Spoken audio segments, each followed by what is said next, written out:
ከ10 ደቂቃ በፊት የወጣ ኢንፎርሜሽን ነው የምነግራችሁ። እስራኤል ኢራን ላይ ጥቃቷን መሰንዘሯ የተነገረን የሚገኘው በጠዋቱ ማለት ነው። እንግዲህ የምትመለከቱት ጥቃት በኢራን ላይ የደረሰ ጥቃት ነው። ፕሪኤምፕቲቭ ስትራይክ ወር ደግሞ ከጥቃት በፊት እነሱ ሳያጠቁኝ እኔ ላጥቃቸው የሚባለው ፕሪኤምፕቲቭ ስትራይክ የተባለው ጥቃት ማለት ነው። የምትመለከቱት በአሁን በኢራን ከተማዎች ላይ ትልልቅ ጭሶችና ትልቅ ፍንዳታዎች ከእስራኤል በደረሱ ጥቃቶች የታዩ ነው የሚገኙት። ምን ያክል ካዥዋሊቲ ይፈጠር፣ እስራኤልስ ምን ያክል እንትኖችን ታንቀሳቅስ፣ ምን ያክል ሚሊታሪ ፎርሶችን ታንቀሳቅስ፣ የኢራን ምላሽስ ምን ያህል ይሆናል፣ ምን ያህል ሰዎች ተጎድተዋል የሚለው ነገር ቀስ እያለ አንፎልድ የሚያደርግ ይሆናል።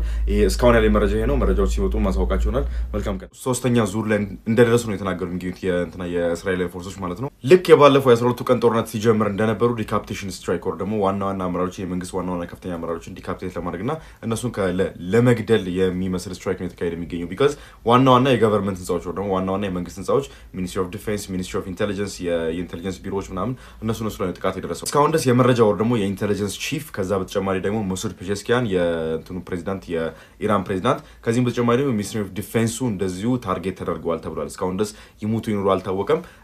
እንግዲህ ቃል የተገባውን ምላሽ ወደ መልስ ምት ከኢራን እየጠበቅን የምንገኘው በአሁኑ ሰዓት ላይ እንዳለ ፖሊ ማርኬት ክራሽ አድርጓል። ቢትኮይን በሉት ምን በሉት አሁን እንዳለ ወርዷል። መሬት ነው የሚገኘው። ትሬድ የምታደርጉ ሰዎች ወይ ደግሞ በዚህ በፎሬክስ ላይ ያላችሁ ሰዎች እንግዲህ እግዚአብሔር ነው። በንግግራቸው ኢራን ላይ ሚሊታሪ ኦፕሬሽኖችን እንደጀመሩ አምኗል።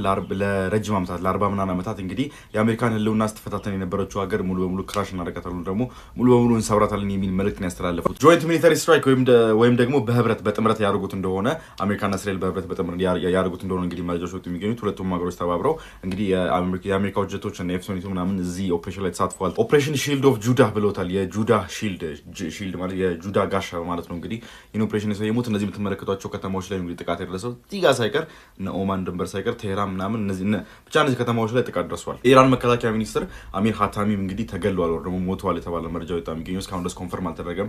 የእስራኤል ሚዲያ ነው እያወራ የሚገኘው። ሚሊታሪ ስትራይክ ወይ ደግሞ የኢራን መልስ ምቶች በዝግጅት ላይ እንደሆኑና ክራሽንግ የሆኑ ወይ ደግሞ የአሜሪካንና የእስራኤልን እንትኖች ጥቃቶች የሚንቁና ከፍተኛ የሆኑ ጥቃቶች የመልስ ምቶችን ሊያካሂዱ እንደሚችሉ መረጃዎች ወጡ የሚገኙት። ዝግጅታቸውን አጠናቀላል እንጀምራለን አሁን እያሉ ነው የሚገኙት የኢራን ኦፊሻሎች። ኢራን ታሪኮችን የሰራች የምትገኘው ከዚህ ቀደም አድርጋ የማታውቀውን የአሜሪካ ቤዞች ላይ የምታደርጋቸውን ጥቃቶች እንግዲህ በአሁን ሰዓት ላይ አጠናክራ ቀጥላለች። ከዚህ ቀደም ኳታር ላይ የሚደረገውን የአሜሪካ ላይ የምታደርገውን ጥቃት ከማድረሷ በፊት ለአሜሪካ ኦፊሻሎች አሳውቃ ጥቃት ላደርስባችሁ ብላ አሳውቃ ነበር። እንግዲህ ጥቃቷን ያደረሰችው ኦፍ ኮርስ ምንም አይነት ጉዳት ሳይደርስ ነበር ያለቀው። ግን አልኡዴድ ቤዝ ላይ እንደተመታና ከአልኡዴድ ከተባለው ኳታር ውስጥ ከሚገኙ ከትልቁ ቤዛቸው የአሜሪካ ቤዝ እሳትና ጭሶች እየወጡ እንደሆነ ተነግሯል። ከዛ በተመለከቱ ደግሞ ባህሬን ውስጥ ያለ አንድ የአሜሪካ ቤዝም እንደዚሁ ተመቷል። ባህሬን ውስጥ ራሱ ያለ ማለት ነው። እና ትንሽ ቀረብ አድርጌ ባሳያችሁ የሆነና ቤዙ የባህሬን ውስጥ የሚገኙ የአሜሪካ የጦር ቤዝ ማለት ነው። በዚህኛው ኦፕሬሽን ኖ ዋን ሴፍ፣ እስራኤልም አሜሪካም ሴፍ አይደሉም። በዚህኛው ኦፕሬሽን ኢራን በምትሰነዝረው ኦፕሬሽን ማለት ነው እንዳለ የአሜሪካ ቤዞች ሚድል ኢስት ላይ ደግሞ መካከለኛው ምስራቅ ላይ የሚገኙ አሜሪካ የምትጠቀምባቸው የጦር ቤዞች ጠቅላላ ታርጌት የተደረጉ ነው የሚገኙት። እስራኤል ውስጥም እየተመቱ ነው የሚገኙት። እስራኤል ውስጥም የተለያዩ ላንዲንጎች ሪፖርት የተደረጉ ነው የሚገኙት የሚሳይሎች እየመቱ ያሉበት ቦታ ማለት ነው።